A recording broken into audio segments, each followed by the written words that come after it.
এতদিন পর পার্বতী কেমন আছে জানা নেই, শুধু দেবদাসের জন্য বড় কষ্ট হয়।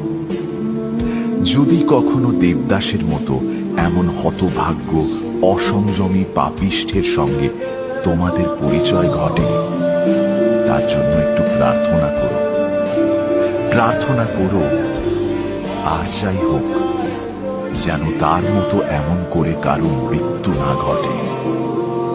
মরণে ক্ষতি নেই, কিন্তু সেই শেষ সময়ে যেন স্নেহের একটু স্পর্শ তার কপাল ছুঁয়ে যায়, যেন একটা করুণ স্নেহময় মুখ দেখতে দেখতে তার জীবনের অন্ত হয়।